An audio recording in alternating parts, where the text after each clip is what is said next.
Welcome back to the podcast. This is Matt from Eagle AI Agency. If you've been following along, we've been interviewing business owners, one in the coaching space, two in the recruiting professional space, really just talking about how AI has made an impact, but obviously going through each person's story too as well.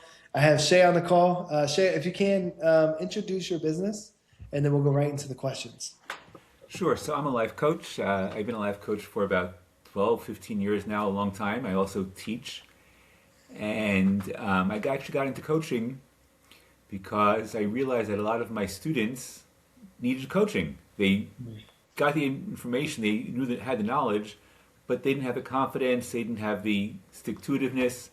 And I just love coaching. I love helping people move ahead with their lives, have a goal and move forward with it.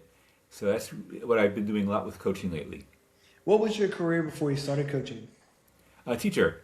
For many years I was a middle school teacher. Now I teach English at university. Oh, that's amazing. Yeah. So you're still a teacher today. I'm guessing a lot of the people that you connect with are coming from your teaching, like your teaching background. So like a From lot of academia, yeah. I yeah. have a PhD. I like working with people either working on their PhDs or PhDs because we can connect. I know their world. I've lived it. I know what their difficulties are, and I try and help them with it. Yeah. Can you tell me a little bit more about the service itself? Like what are you specifically doing as a coach? So I do all the kinds of life coaching, but what I really love doing is working on time management. Most of the time we're told about time management is when you said make a to-do list and start checking things off, or use your calendar. But we're using a tool when the problem is mindset. And if you can change your mindset about time use, that's a whole another ball of wax, and it's much more efficient. So I actually built a tool where it's just like a Pomodoro timer. It's 25-minute blocks. But at the beginning you say, what I'm going to do. And there's lots of research says that once you say, this is what I'm going to be doing, it's more likely to get done, rather than saying, having this open-ended thing. And then at the end you said, okay, how'd it go?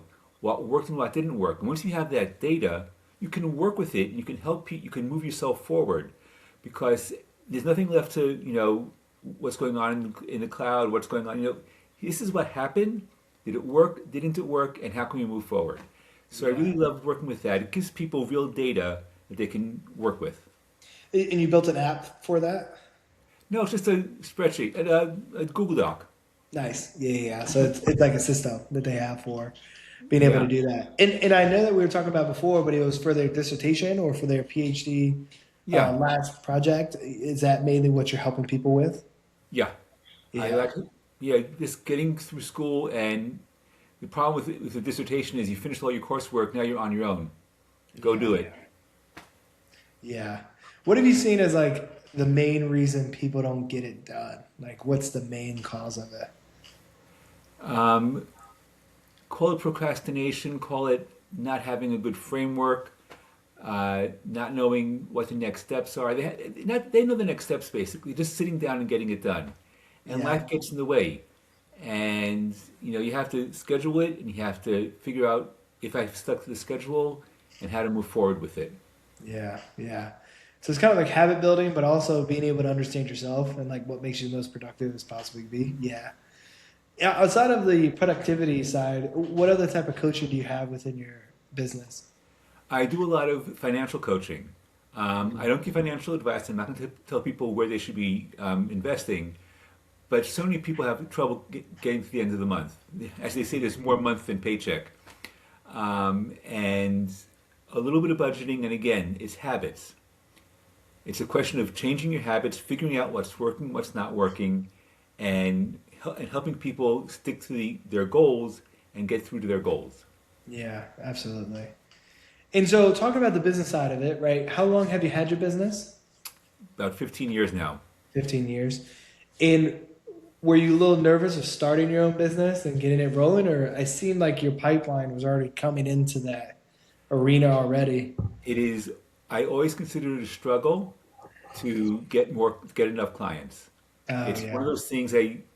I say I'm coach. I'm not a salesman. Well, Yeah. now I'm a business owner. I better be a salesman, or I'm not going to have a business. I think that's a hard transition for people. They want to own a business, but they don't realize that owning a business means you have to sell, right?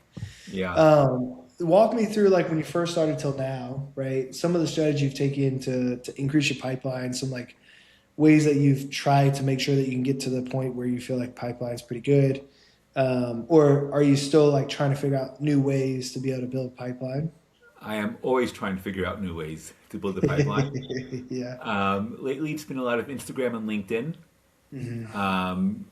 increasing my visibility out there, uh, getting my message out. And now there's so much more help with how to do it right. So many other creators, influencers, I don't know what you want to call them, who Yeah. help you, Education. yeah, Yeah. who help you get it right. What stories to tell, how to tell the stories, all that kind of thing. So I'm Yeah. always trying to work on that.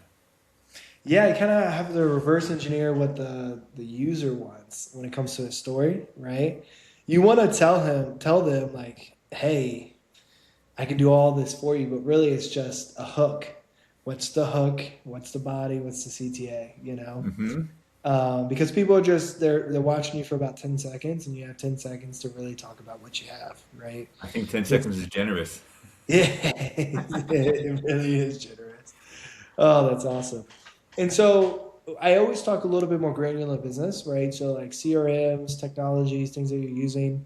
What are you typically utilizing right now when it comes to like systems? No secrets, but maybe tools that would help people who are starting a coaching business, those kind of things. So one of the things that I actually had a hard time with recently was I used to be with AWeber for my emails, Mm. but I can no longer get them to work with the code to get it onto my website. And now instead of having one of their landing pages, I want to create my own because I can do it so much more easily in AI. It didn't work with me. So I moved over to, I think it's called Kit or ConvertKit, and then I had to set up the Stripe. So all those little things, you think, okay, this should take me a day, and it's not working. Why is it not working? Oh, that's why it's not working. And going to Google or Gemini and asking was how to do it right, and until you all figure it out. But right now, I have it set up so I can. Kit will give you the code to put into your website. And once they click on that, they pay and they sign up for Kit right away, and it's much simpler. And then you can send them Yeah, to the delivery page. yeah. So yeah, you have them buy off website. You don't do meetings beforehand. I try. I'm willing to do both, but Yeah, both are ways to yeah. do it. Multiple funnels. Yeah, yeah, yeah, for sure. That's awesome. Okay, great. And then talking about just like the impact of AI, of like you've been in business for 15 years, right? So I'm sure you've seen it evolve over the last 15 years, right? In 15 years, like in 20, what is that? That's 20 2010, in 2012. 2011. Yeah. And so there was technology then. I mean, there was phones, there was computers, but like how has technology changed from the last 3 years that you've seen? So now it mostly helps you with the writing. Mm. Helps me with the writing, idea generation and writing. And it's interesting because I was listening to a couple of other your podcasts, and there was one with a guy who runs HR recruiting, Mm-hmm. Jared Fry. and I realized that while I was listening to that everyone's going to have the same tools pretty soon. So if Mm-hmm. every company has the same exact tools, the same AI tools, the same speed, Mm-hmm. what's going to differentiate people? It's not going to be the tools that they use. What's going to Mm-hmm. differentiate them is the people behind the tools. Exactly. Yeah. Deliverability, connection, all those things. It's Yeah. connection. I was saying today, if at some point very soon we're not going to be able to believe anything unless we're actually shaking someone's hand, Mm-hmm. we're going to go back to the 2010s or even the 1990s. We're going to Yeah. get on a plane and meet with someone and shake their hand, and that's the way you'll do business. We're going to go back to the old way because otherwise you won't believe it. Yeah. What's interesting, and I agree. I agree to an extent. What's interesting is there's going to be laws made to say this is made by AI, so that you would know. They're actually doing an ATS like lawsuit in Chicago because when you submit a resume, I would tell you that 75% of the market cannot be seen by a hiring manager. So you have a 25% chance to be seen by a real human being because you're getting vetted out by an AI bot, right? Hmm. So what's happening is they're suing them because that's underlying like technology that's like making it unfair. So what I'm seeing as it evolves is the quality of the delivery and the human touch between each component of it so that Hmm. you can make sure it's real. Like there's not deep fake will only be legal probably for the next 2 years, right? Where you can actually have a deep fake video because it's going to become illegal, right? So like people, saying that there's somebody else on a video and they're not, so on and so forth. I've seen a ton of those. So it's going to it's going to equalize where it's like you have to have human components within it, but you still use AI, or we're going to have to revert all the way back because no one can trust anybody, right? There's like a two-path prong here, right? And Hmm. it can go either way. Depends on how fast they get these regulations up. And AI, the thing about it is people will always be intrigued by a good story. And Yes. as long as the process is seamless, they'll still connect and buy, right? Right. And I'm a huge believer of getting someone that's very high quality in front of somebody to then explain the service, meet them at a personal level, help them overcome fear, and then buy the thing to help them grow, right? Get out of the status quo. Right.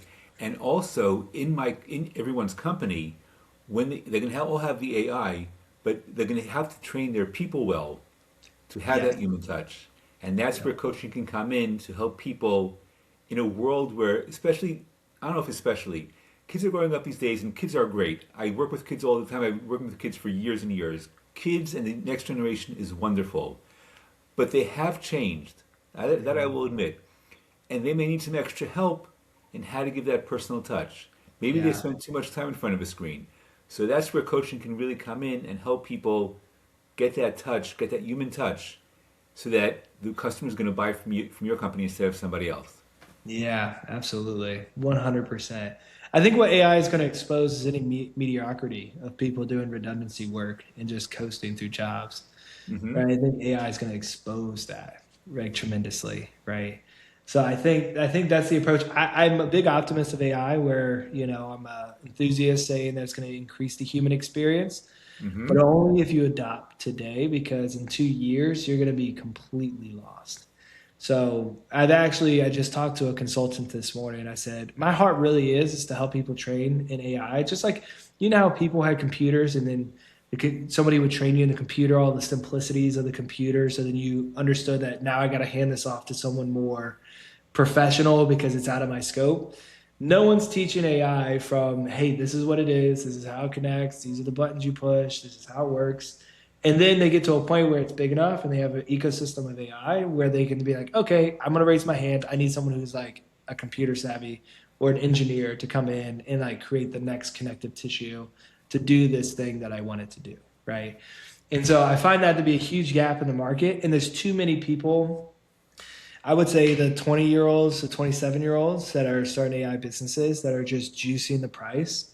I don't know if you got to see my newsletter on LinkedIn if we're connected, but I think that people are just putting a price on it and people are buying it because they don't want to try to figure it out themselves or they're too scared to. So Hmm. the price of AI is only the price of AI because you're not getting into it to figure out how it works.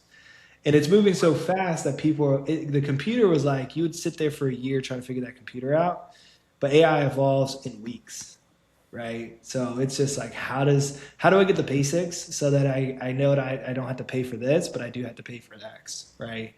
And I find that to be so, so important. But outside of that, anything that you wanted to share, like as we end this out, typically it's about 15 minutes long.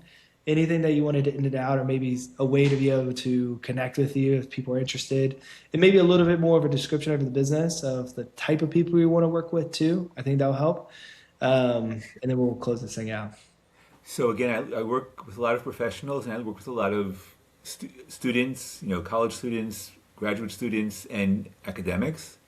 And the best way to get in touch with me is at my website, mindfulaboutlife.com.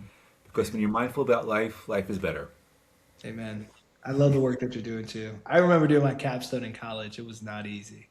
And I was only undergrad capstone. It was, I think, 15 pages worth, but 5,000 pages is just like, I don't know how people do that. So, but appreciate you jumping on. Thank you so much for taking the time It to was a connect. pleasure, and I'm sure I'll speak with you again.